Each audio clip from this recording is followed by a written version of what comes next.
सुप्रभात विद्यार्थियों, हम कादम्बरी का शूद्रक वर्णन पढ़ने जा रहे हैं। इससे पूर्व वीडियो में भी हम शूद्रक वर्णन पढ़ा था। उसके आगे का भाग यस्य च परलोकात् भयम्, जिस राजा शूद्रक के को परलोक से भय नहीं था,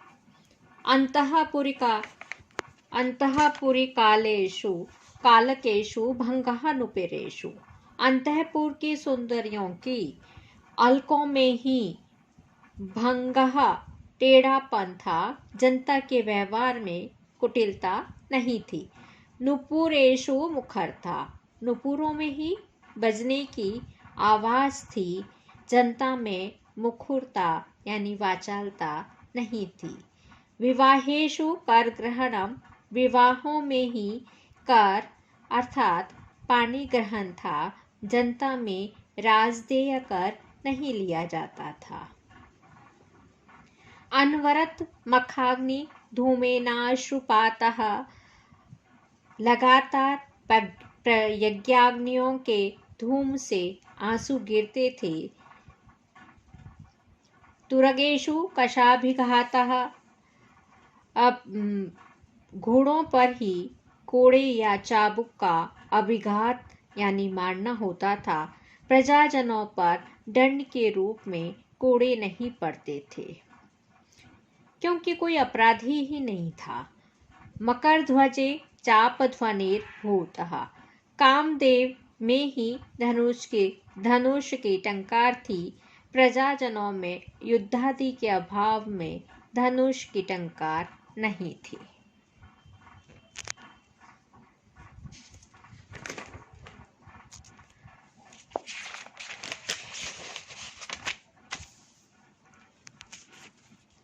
तस्य च राज्ञः कलिकाल भय पुंजीभूत कृत युगानुकारिणी, और उस राजा शूद्रक के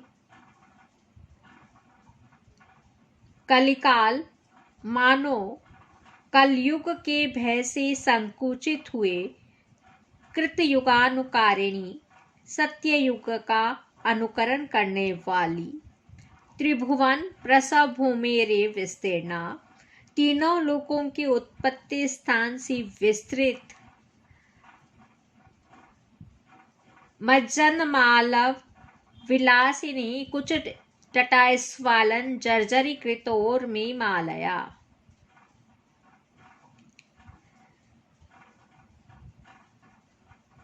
स्नान करती हुई मालव सुंदरियों के स्तन तटों के आघात से तोड़ी गई लहरों वाली एवं जला अवगाहनायत जय कुंजर कुंभ सिंदूर संध्याय मान सलीलया,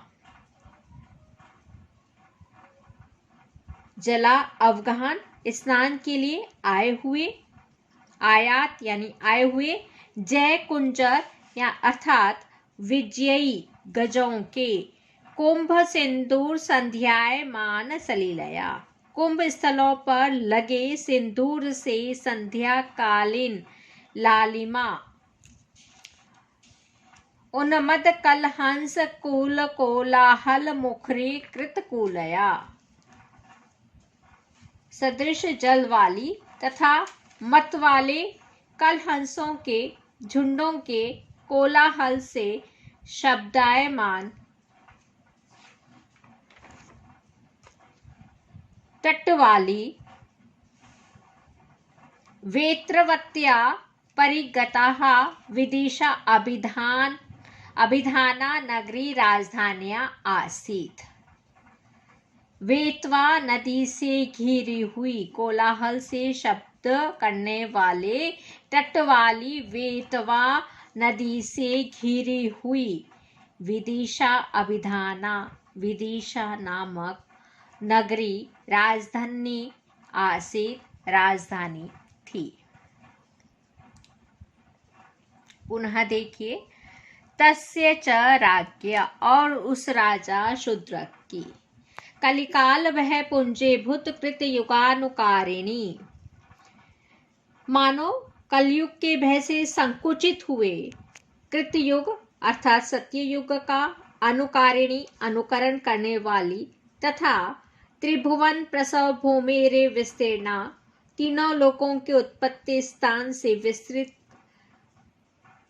मज्जन मालव विलासिनी कुछ तटाय स्फालन जर्जरी कृतो उर्मी मालया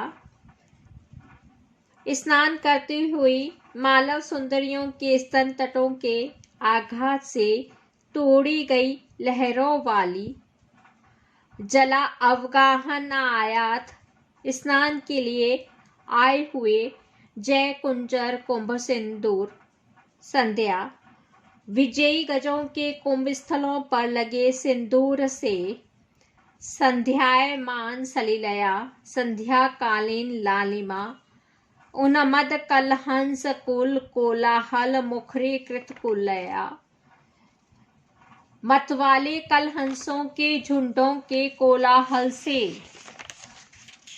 शब्दायमान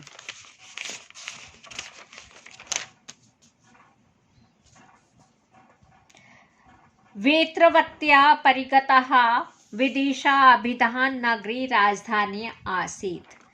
वेत्रवती नामक वेत्रवती जो नदी है उससे परिगता घिरी हुई विदिशा अभिधाना विदिशा नामक नगरी राजधानिया आसीत राजधानी थी। स तस्यांच विजेता शेष भुवन मंडलतयः विगत राज्य चिंता भार निवृत्तः द्वीपांतरा आगत नेक भूमिपाल मौलिमाला लालित चरण युगलः।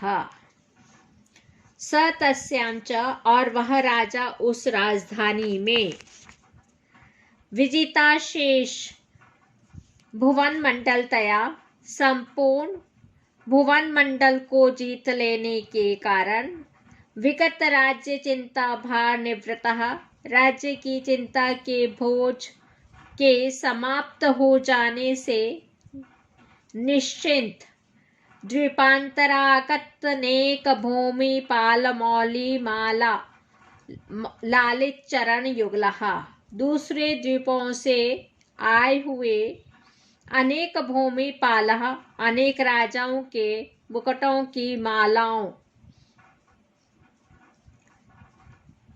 से सेवित लालित चरण युगलः चरण युगल वाला वलय में लीलया कंगन की तरह बिना प्रयास के सरलता से ही भुजेन भुवन भारम मदवहन भुजा पर भुवन भारम लोक भार को उद्वहन धारण करता हुआ अमर गुरुमपि बृहस्पति का भी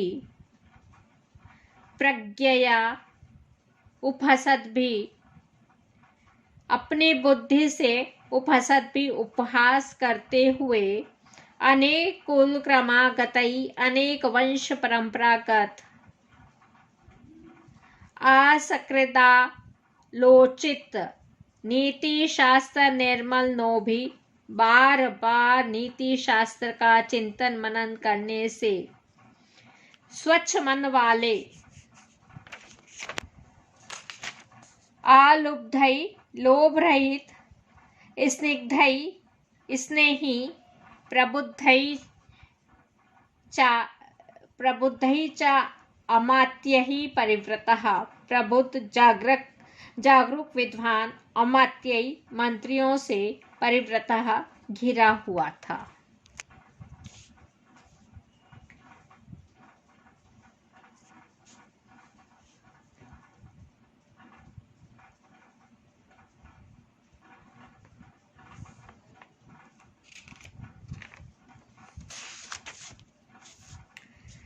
प्रबुद्धई पर शब्द आया है प्र उपसर्ग वधु धातु त प्रत्यय स्निग्धई स्नेह धातु त प्रत्यय राज्य और राजा से प्रेम रखने के कारण रखने वाले स्निग्ध ही का अर्थ है। उद्वहन पद उद्वहन में उत उपसर्ग वह धातु क्षत्रिय प्रत्यय है। उपहसद भी उप उपसर्ग हस धातु क्षत्रिय प्रत्यय तृतीया विभक्ति बहुवचन।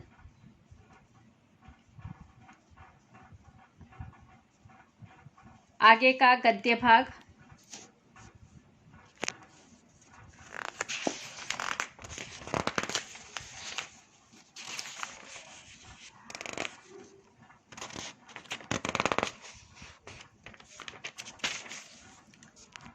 समान वयोविध्य अलंकारैनेक मूर्धाभिषिक्त पार्थिव कुलोद्गतै।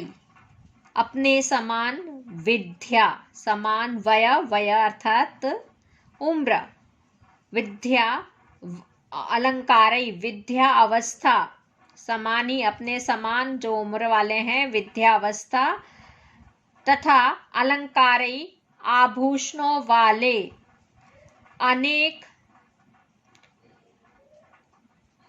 मूर्धाभिषिक्त अनेक राज्याभिषेक किए हुए राज अर्थात राजा, कुलोद्गत ही राजवंश में उत्पन्न, अखिल कला कलापा, अखिल अर्थात संपूर्ण कला समूह का परिशीलन, लोचन कठोर मति भी, परिशीलन करने के कारण कठोर मति यानी दृढ़ बुद्धि वाले,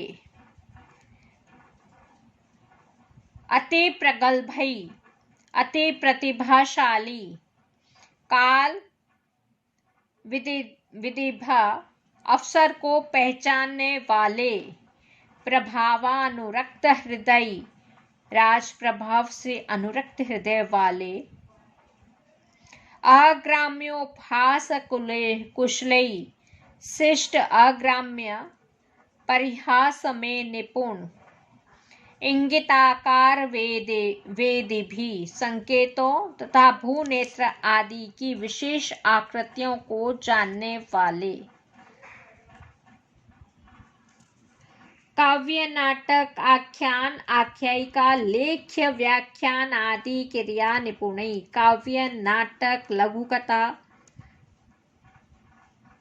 गद्य काव्य चित्र काव्य व्याख्यान आदि क्रियाओं में निपुण चतुर, अति कठिन पीवर स्कंधो रुबाहु भी अत्यंत कठोर, और पुष्ट कंधी जंघाओं और बाहु भी भुजाओं वाले, असकृत दलित समद अरि पुगज घटा पीठ बंधई, बार बार मर्दित की गई मस्त शत्रुगणों की पंक्ति रूपी पीठ बंधों वाले। असकृत का अर्थ है बार बार, दलित अर्थात मर्दन किया हुआ, समद मद से युक्त, घटा समूह, और पीठ बंधा गज के पीठ पर रखने वाले जो आसन है उसको कहते हैं पीठ बंधा।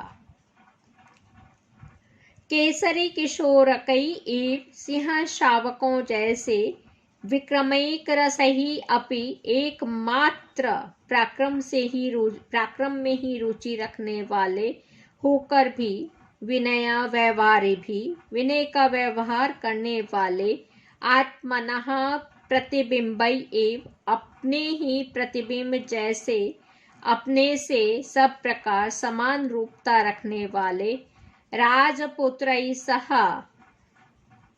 रममाणः राजपुत्रों के साथ क्रीड़ा करता हुआ, प्रथम वयसी यानी उम्र का पहला पड़ाव, अर्थात युवा अवस्था में अति चिरम बहुत समय तक सुखम उवासा सुखपूर्वक निवास करता रहा। अर्थात भावार्थ यह है, राजा शूद्रक अपनी राजधानी में राजकुमारियों के साथ क्रीड़ा करते हुए युवा अवस्था में चिरकाल तक सुखपूर्वक निवास करता था, जो कि राजकुमार समान अवस्था उम्र में जो समान है, विद्या तथा आभूषणों वाले हैं। समान ही अवस्था है, उम्र है, विद्या है और आभूषण है, तथा जो राजाभिषिक्त राजकुलों में उत्पन्न हुए थे, वे सभी कलाओं में निपुण होने के कारण दृढ़मति थे और प्रतिभाशाली थे। कार्य के उचित अवसर की पहचान रखने वाले तथा राज प्रभाव से अनुरक्त हृदय वाले थे। विशिष्ट परिहास में कुशल तथा संकेतों एवं आकृतियों का ज्ञान रखते थे। सभी काव्य, नाटक, लघु कथा, लोकवृत्त, चित्र रचना, व्याख्या आदि कार्यों में निपुण थे। इतना ही नहीं कि वे अति कठोर एवं परिपुष्ट कंधे, जंघाओं एवं भुजाओं वाले भी थे। वे कई बार सिंह शावकों की तरह शत्रुओं के मतवाले हाथियों को पछाड़कर उनकी पीठ पर आसन जमा चुके थे। यद्यपि वे अद्वितीय पराक्रमी थे, फिर भी विनम्र प्रकृति वाले तथा राजा की प्रतिमूर्ति जैसे ही लगते थे। यह इस गद्यांश का भावार्थ है। यहीं पर हम समाप्त करते हैं। धन्यवाद।